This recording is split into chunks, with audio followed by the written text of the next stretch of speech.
Well, welcome to another session in which we look at your diode laser in a lot of depth to try and find out how it works. Today, the machine is closed and it will remain closed because we've got quite a lot of theory to deal with after the session that we had last time where we were discovering exactly what this diode laser could do for us. We've discovered some nice possibilities for it.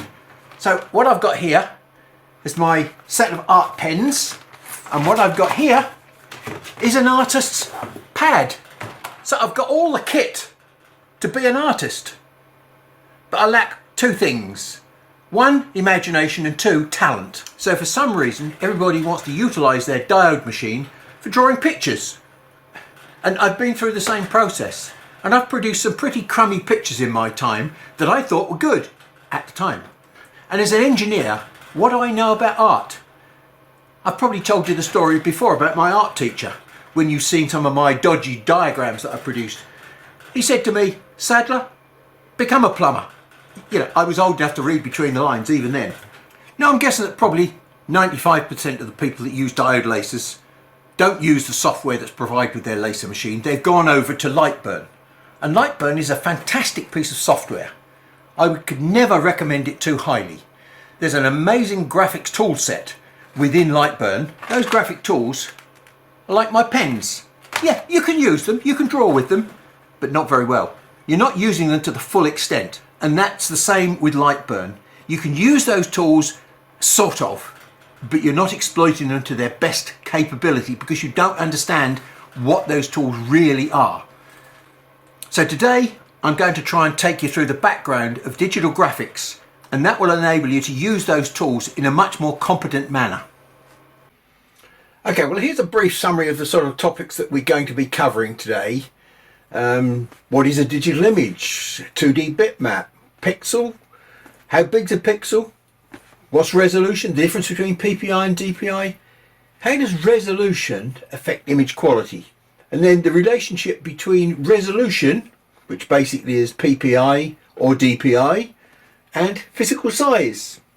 Now you're probably seeing some rather strange patterns on your screen at the moment because I've got my camera, which has got a certain number of pixels in the background on its sensor, and the screen, which I'm looking at, which has again got its own pixel resolution on the screen itself. And there is an interference pattern that develops between those two because they don't perfectly match each other. But let me just go in and have a look to see what my screen really looks like.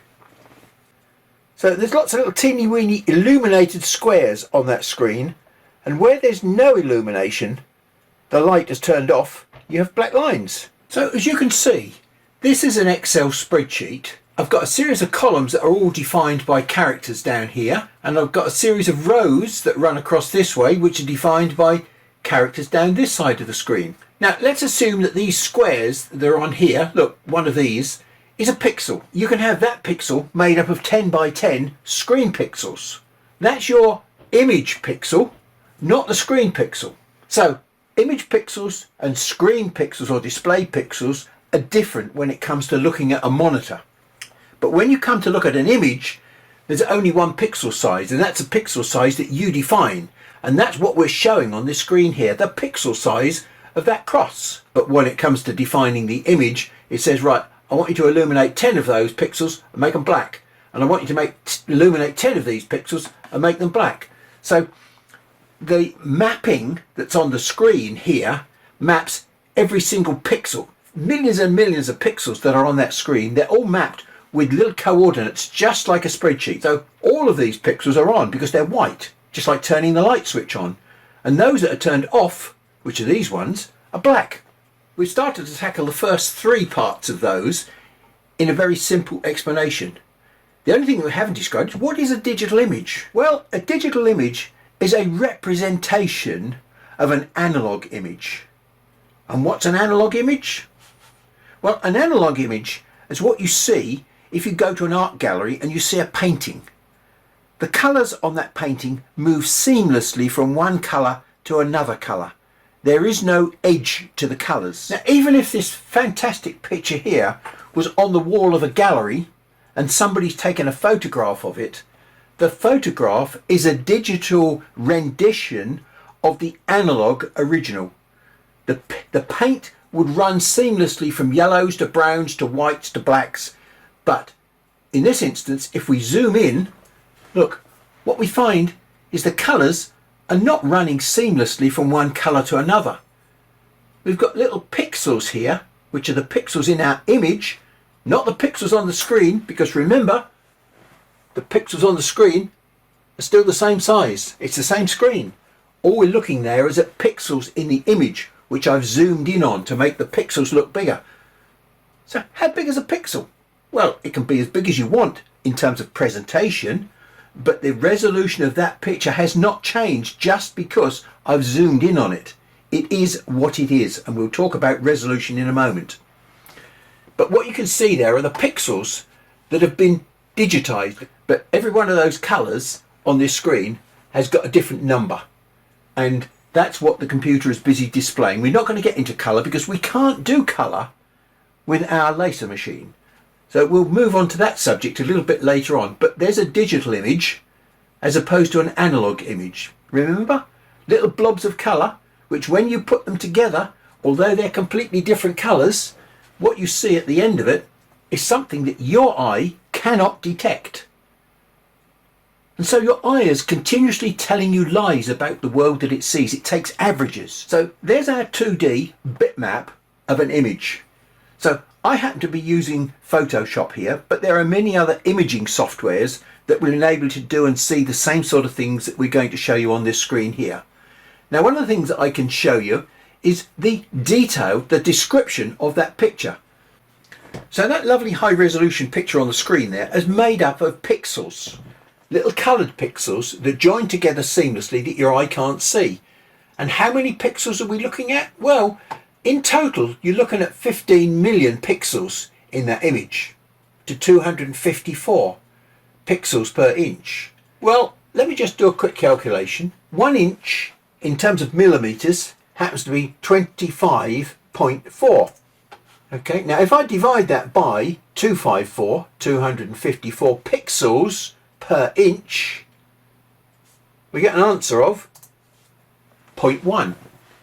So that's 0.1 of a millimeter for every pixel, which means there are 10 pixels per millimeter in that picture.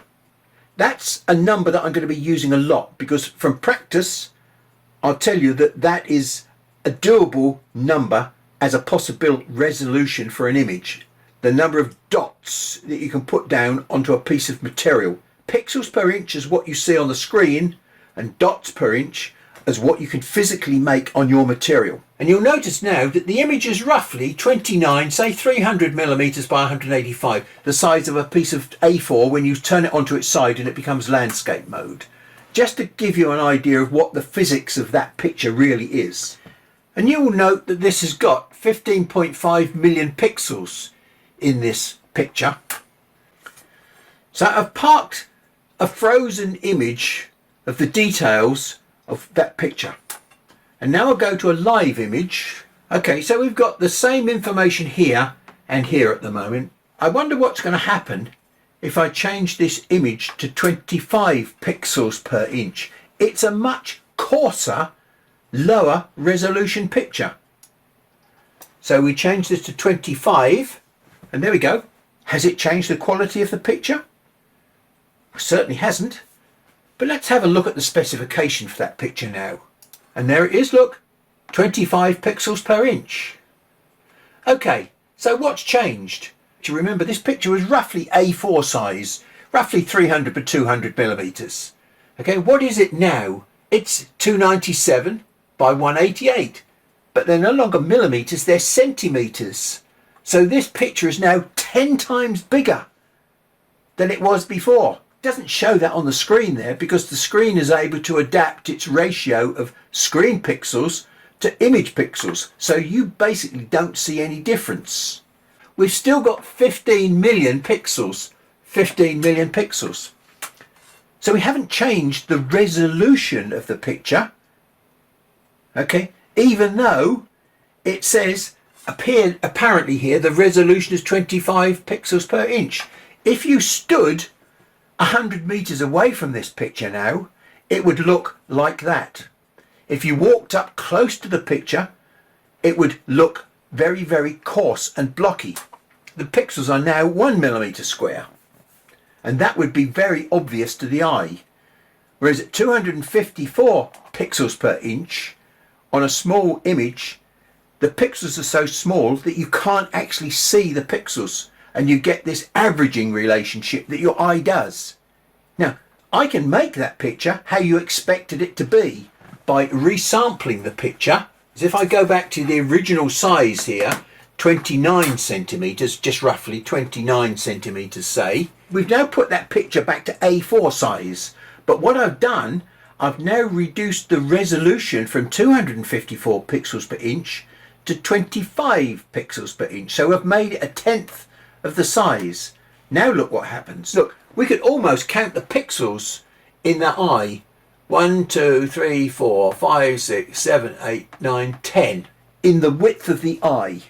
Now this is a very important feature to remember, because we've got 11 pixels that defining the size of that eye. Let's put it back to what we had before. There's the same eye, but 10 times more pixels defining the eye. You just might be able to see some pixels over here where we get some color change. More than 100 pixels defining the width of that eye.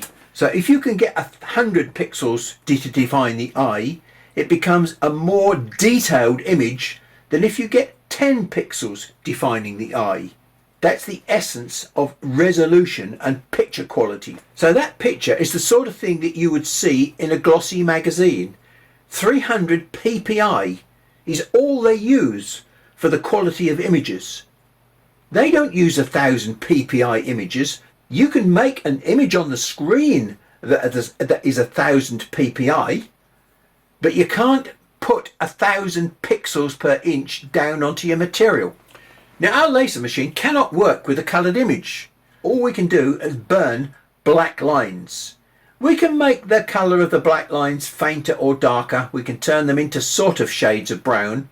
But with a diode laser, in essence, all we can do is put down black dots onto a piece of material. So we can remove the colour from that image and turn it into something called a grayscale image. And there we go. That's what we can work with. Or can we? Well, I've already described to you in the previous session, you cannot do grayscale image engraving on a diode laser. You do not have that capability. It's physically impossible. You might get something that looks like a grayscale image because you burn various depths of darkness into your image, but when you start scratching away at the image, the colour will fall away. You just brush it with a wire brush and it will turn back to just a bit of charcoal. Zoom in on that picture now. And what we see there now are the pixels, which are 0.1 square. And look at the colours. Some of the pixels are black. Some of the pixels are mid-grey. Some of the pixels are white. So we've got, on that picture there, a grey scale image. Every colour on that image is defined by a number. Black is a number 0 and white is the number 255. So there's 256 different colours on that page. Not only does it have to be bitmapped in position, it has to be bitmapped in terms of colour. We can't physically print those colours. You can have a go at doing that on a CO2 laser, but you can't do it on a diode laser. So we have to go back to the simplest form of this picture, which is to go one stage further, modifying it. What it's called is dithering. And I'm going to dither this with something called a diffusion dither. Okay. And there we go.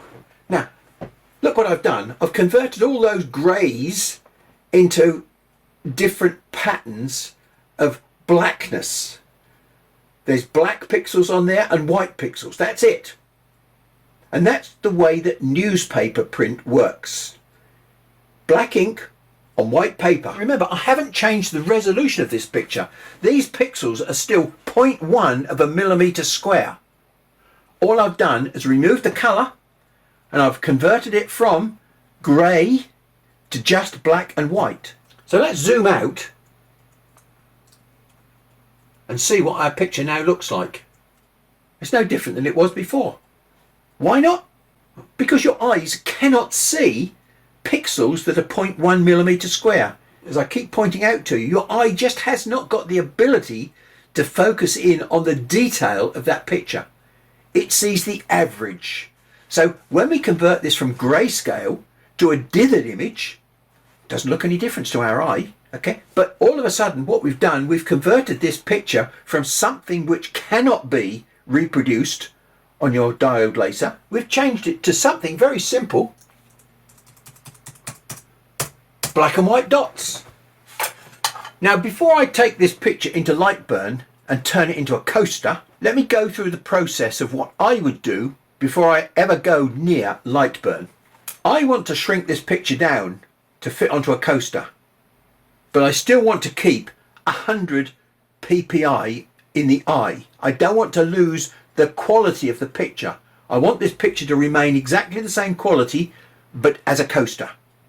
What compromises do I have to make? I can create a coaster in Photoshop to start with by going to File, New. And I can define my coaster now. Pixels, I don't work in pixels, I work in millimeters. Millimeters. And our coaster is going to be 100 millimeters wide, 100. And it's going to be 100 millimeters tall, 100, 100. And we want 254 ppi resolution. But you'll notice here it says pixels are going to be square. Okay, so we've created our coaster, and the resolution of this coaster is exactly the same resolution as this picture, 254 ppi. Now, what I can do to get this picture into this coaster, on this software at least, I can drag the picture across. The quality of this picture is exactly the same as the quality of that picture. You'll notice I'm using the word quality now. They are the same ppi, but effectively they are the same quality image. Now what do I mean by quality? These are exactly the same resolution, and I've not done anything to the picture at the moment except dragged it across onto the coaster. So effectively I've got a 100 by 100 window on this picture here. That's what I'm looking at the moment. The number of pixels across this eye, let's just say it's 1,000. And the number of pixels across this eye will also be 1,000. So the quality of that eye is determined by the number of pixels that define it. The greater number the pixels in the eye, the more detail I can see in the eye. And that's what I mean about picture quality. Fewer pixels means less detail. So let me zoom out to start with. And what we shall find if I zoom out far enough, look, I can see the original picture bounding box just here. The properties inside this little square are 254 ppi resolution, if you remember. But now, look what's happened to the eye as I start making it fit the box. So we make the coaster, there we go, just about the right height. Now we move it across, and that's the bit that we want. You can see what I did. I had to shrink the picture to get it to fit the coaster. The coaster is still 254 ppi resolution, but because I've made the picture smaller, there are fewer pixels defining every element in that picture. So now there may only be 500 pixels across the width of that eye there, as opposed to 1,000 pixels on that one. So this one, the quality of the picture has degraded, not the resolution. And that's an important point I want you to take away from this. Resolution and picture quality are not the same thing. I've imported the full-size picture 254 ppi into LIGHTburn. At the moment, the DPI is showing on here as 100. Well, we know that can't be true because this picture is 254. So this section here is all to do with the output that you get from LIGHTburn about this picture. So we can convert this picture from 254 ppi to 100 ppi. So this does not represent the quality of the picture that you've imported. This is the resolution of the picture that you're going to try and print. For some types of image, you might not want LIGHTburn to do anything to it at all. And we'll talk about that later. But there's this switch on the side here called pass-through. And pass-through basically does exactly that. It takes this picture in at 254 and it prints it out at 254 ppi. and you can't do anything in here except set the speed and the power, because all of this output is now greyed out. If you turn that switch off, you get access to this section here, and you can decide what you want to do with it. The picture that LIGHTburn has imported here has the colour stripped away from it, and what we have is a grayscale image in the background here. The problem is, as I've mentioned before, we can't do grayscale engraving with the diode laser. We have to find a different way of converting this picture into something that we can print onto material. And the way that we do that, we use a technique that's used in the print industry. A long time ago, when there were only brown sepia photographs, they wanted to put photographs in newspapers. Newspapers use black ink and white paper. So if you get a sepia picture, which is effectively the same as an art picture on a wall where the colours move seamlessly from one brown to another brown, that was not possible to put that into a newsprint. So they had to devise a way to actually solve that problem, was to use something like a silk screen, and they broke the picture up into little pieces that could then be converted into black and white. Black ink on a white background, and that's what we're going to try and do here. There is a more sophisticated technique today which is called dithering. So as well as having this great suite of industry standard dithering tools, there's also another amazing tool that LIGHTburn has provided us with to examine what's going on.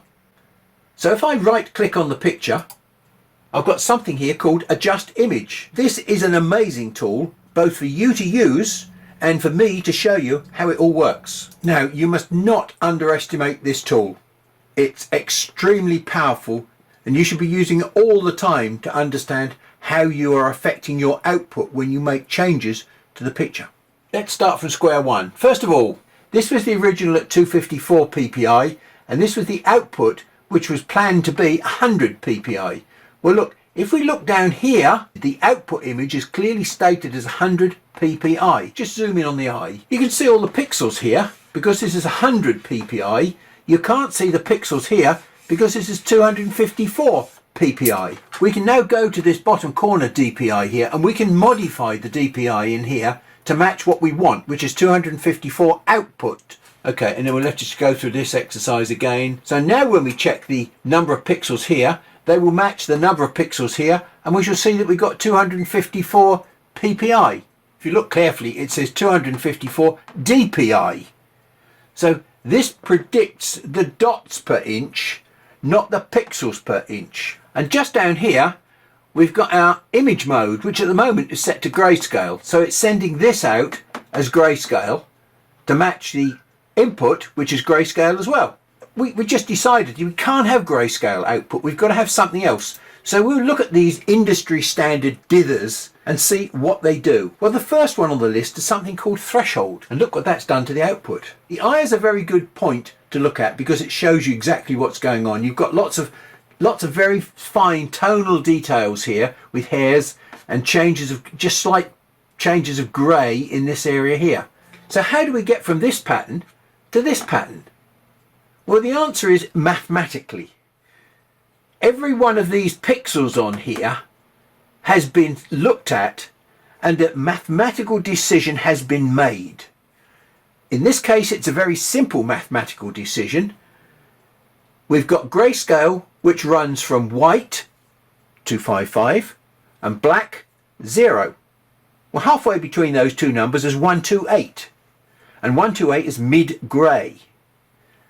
So this picture is based on a very simple algorithm that says, is that pixel there greater than 128 or less than 128? Greater than 128 means it's going to be white, less than 128 means it's going to be black.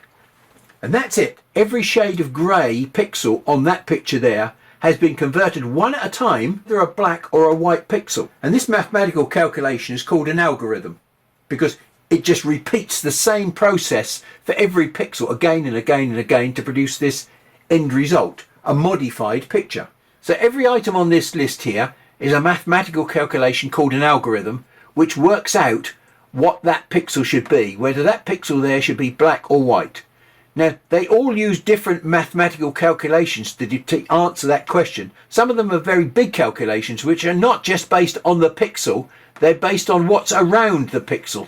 Let's look at the next one in the list, which is called ordered. But that's not black and white. There's black, white and mid-grey. Look at all these mid-grey areas here. Well, I'm afraid that's your eye playing tricks with you again, because those mid-grey areas are black and white pixels that are very close together. They're all single black pixels against white pixels in the area. As we go through these algorithms, what I want you to look at very closely is the relationship between single black pixels and single white pixels. Now you can see there's lots of single black pixels here against a white background. We can't really see much definition of the hairs around the eye there, because we've got these grey areas which may be black and white. We've got a little bit of this subtleness at the top here. Here, look, we've got a little bit of subtlety of greyness here, a little bit of subtlety of greyness here, which we're picking up here and here. Let's just zoom out and see what this picture really looks like. It's not done a bad job. This is only the signals for putting the dots down, not the dots themselves. So you can't rely on this picture being your end result. Then let's look to the next dither in the list, which is called Atkinson. Did we see anything change there? Let's look at the eye again. We zoom in on the eye. Oh, look, that's a lot better. We've got more definition of all these subtle hairs down here, look. And we've got a better definition of the shadow and highlight in the eye. And we've got a much cleaner area around here, but something missing. So it hasn't picked up the subtlety of these shades here. I'm just mentioning that in passing so that you can look at this detail every time for each one of these dithers to see how efficient these mathematical calculations are at reproducing a grayscale replication into black and white. So Atkinson lost a little bit of detail, but on the other hand, it looks pretty good. So let's move on to the next one. So that's a dither called dither. And let's look at the eye again. We've got some nice subtlety here, but we've got more black and white detail in here, which looks grey to you, but when you zoom in, you'll see that these are still black and white dots. But look, we've got lots of single black dots there, close to lots of white areas. Look at all these white areas here and the single black dots that are close to them. But we note here that we've got a nice replication of this shadow and highlight in the eye, and we've managed to pick up this detail, this subtle detail here now, look. So this dither is doing a better job than Atkinson. So I'm not going to dwell on these too much, because after dither, look here, and look here. Those three areas, very subtle differences. Let's move on to something called Stucky as another algorithm. Very slight differences you may have noticed as we jump from one to the other, but in essence we've still got a lot of possible detail coming out down here. And now we'll jump onto one that everybody says is the best, and it's called Jarvis. Look carefully at this one and see what changes you see.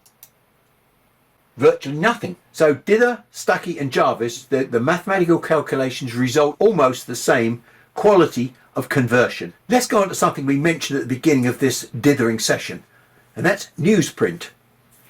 Now be prepared for a surprise. That's newsprint.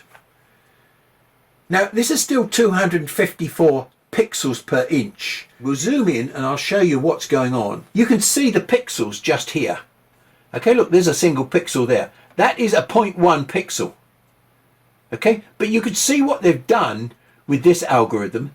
They've collected groups of black pixels and white pixels into separate groups. Look, here we've got white pixels on a black background, and here we've got black pixels on a white background.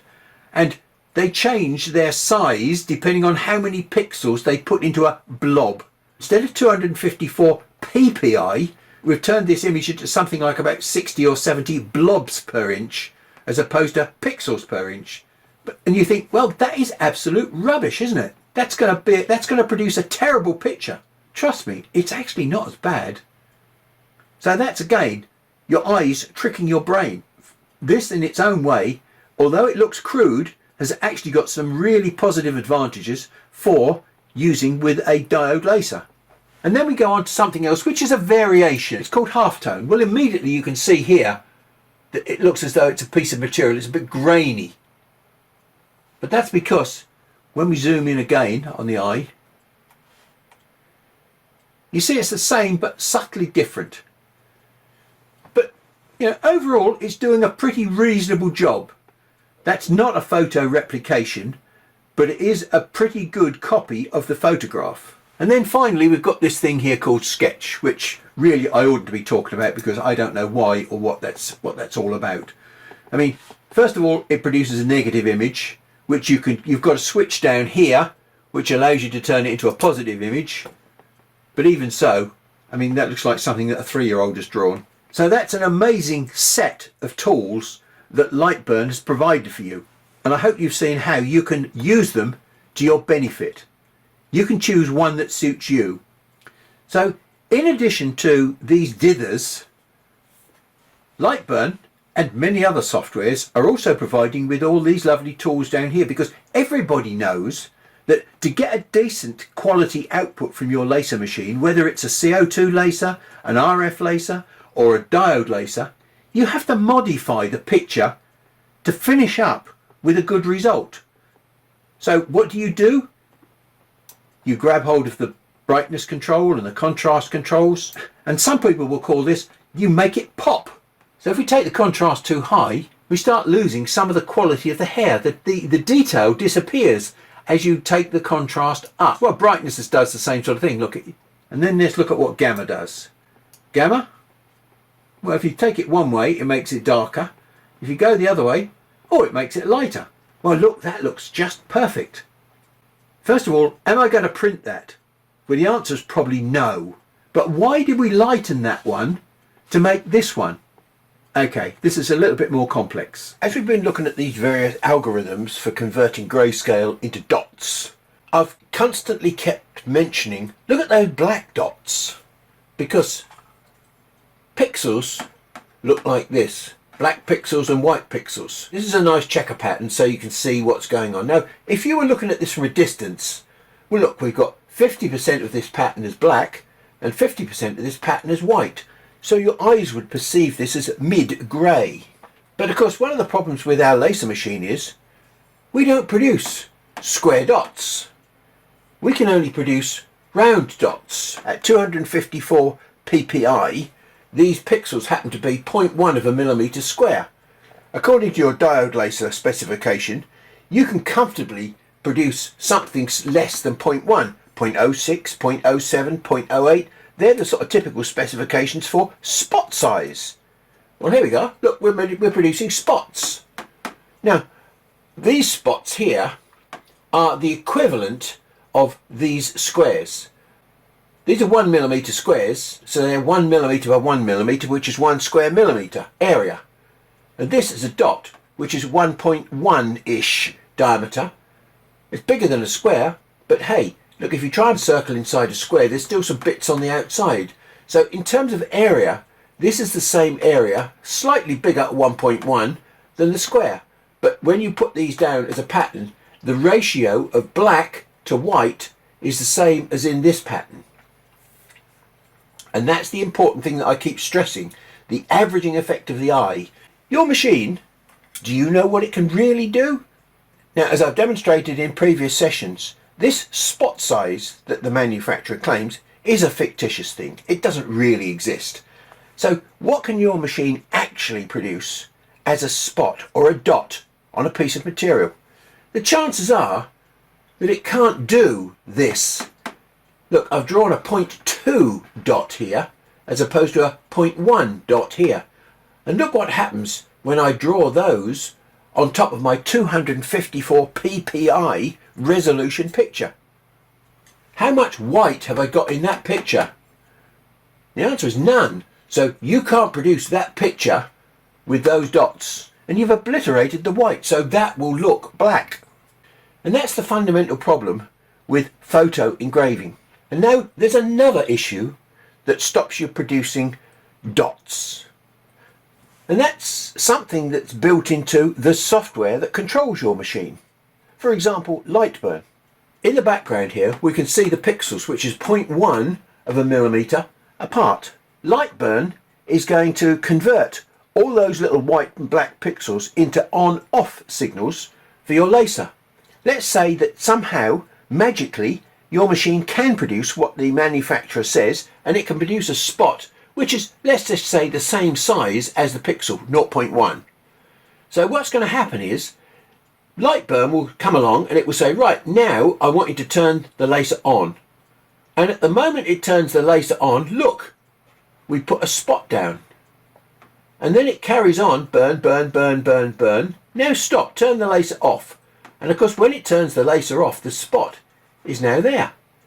So we haven't produced a 1 pixel wide burn. We've produced a burn which is actually 1 pixel plus half a pixel and half a pixel, 2 pixels wide. So the next burn starts there and finishes there, etc, etc, etc. Now look, see these little teeny weeny spaces just in here? That's what the white is.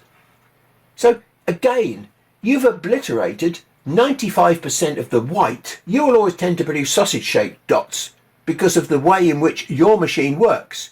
It isn't actually the fault of LIGHTburn or any other software.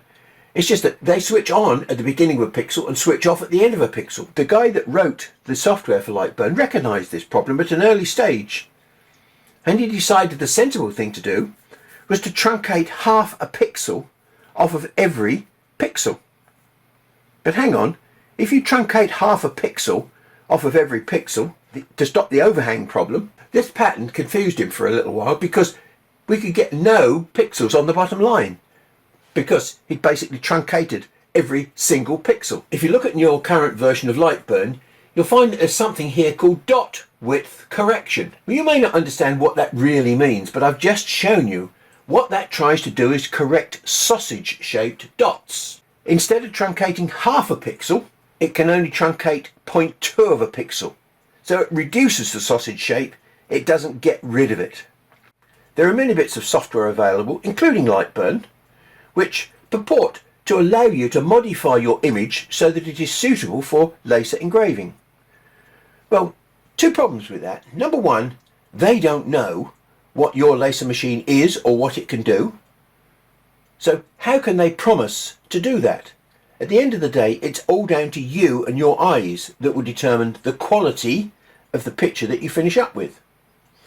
So let's just take a look at how these bits of software work and what they're really doing to your picture.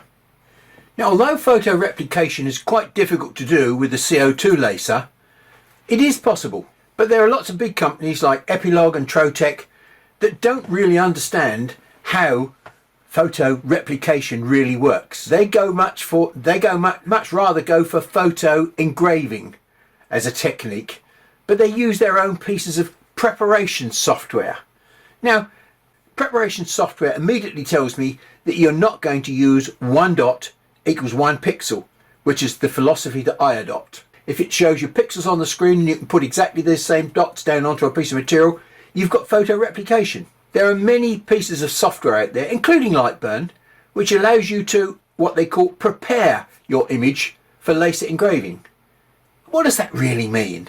Now, I've been surprised by this little diode laser so far, and I believe that it has the potential to do some great photo replication, even though it's got absolutely half of nothing in the way of power. The way the beam is focused, I think it will allow us to do some very nice photo engraving. It has the capability, unlike a normal CO2 laser, of switching on and off very, very fast and producing dots at high speed. Let's choose one of the dithers that I would prefer to use for photo engraving. Let's go for everybody's favourite, Jarvis. Let's look at the eye, because the eye tells us a lot about what's going on. So remember, I keep banging on about the relationship between white pixels and black pixels, and how important it is to make sure that the dot that you produce is the same size as the pixel. Pixels do not overlap on the screen, so you must not overlap your dots. But if you do, then you're going to change the ratio of black and white in the picture. And so consequently, here's what you tend to do to modify your picture. Let's take contrast, for instance. So as we wind the contrast up, look what we're doing. There are some black pixels in there, some single black pixels in there. but most of them have disappeared. So you can't overburn a pixel that's not there. That's the basic principle involved with all this modification. Look, we've taken a lot of black pixels out of this area and replaced them with white pixels. So those black pixels that have gone over the edge, in other words they're 0.2 dots instead of 0.1 dots, they will cover up a proportion of the white area and change the grey balance that your eye sees. So what we're really doing here is modifying the ratio of black and white in the picture so that it comes back to what we see on the left hand side here. Okay, that's what we're trying to achieve, but in trying to achieve that, look, we've lost detail down here. Okay, so let's try brightness. What does brightness do? Does the same thing, look. It takes away a lot of the black pixels and puts more white in, so that you can make the black pixels bigger and still maintain the colour greyness balance of your picture. So both brightness and contrast are both very aggressive at taking black pixels out of the image. Look, here we go. All right, a lot of the single black pixels have disappeared, and with contrast, a lot of the single black pixels have disappeared. So we don't have the single black pixel overlap problem because they aren't there. And the gamma? Well, the gamma is a much more sophisticated tool because look, what it's done is brightened the whole of the image up and created a lot more single black pixels. But those single black pixels are spread more evenly over the picture. And so every one of those black pixels that's twice the size has probably got at least twice as much white area around it now to counterbalance the final look of this image. So gamma is a much more sophisticated tool for dealing with this oversized pixel problem. So we'll put the enhanced radius up to halfway and then we'll try playing, and look, that's pretty aggressive as well, isn't it? It's blobbing the blacks into groups so that if you get an overspill on the blacks, they only overspill just over the edges of these blobs. You don't get many single blacks which are causing the whole picture to dull down. But on the other hand, look what we've done to the detail. That's a really bad hair day for that lion, isn't it? However you prepare your image for engraving, you are throwing away detail. There's just no other way to put it. You're destroying the picture. That looks like a lion and I can see it's hairy. But that's not a photograph. That is almost a pencil, a very good quality pencil drawing. I hope I'm projecting to you what my philosophy of photo replication is, as opposed to this, which could be classed as photo engraving. There's not much of the photo left when you do that. So in the next session, we look at the physical manifestation of how we get from this signal to dots on material. And I don't really want to make it easy for myself. So I've chosen this portrait of a very nice young lady, which has got an incredible amount of subtlety in this shadows and hues around here. Everything in here is crystal clear because this is a studio photograph. You can see every single hair on her head. So sharpening this photograph is not going to make it any better. It might make it easier to engrave for some people, but it's certainly not going to make the photograph any better. And my simple philosophy is, if the photo looks good, then copy it. Don't modify it. So there's a real challenge for me in the next session when we get back to using the machine. So thanks very much for your time and your patience in this session, and I look forward to putting some of this stuff into practice in the next session.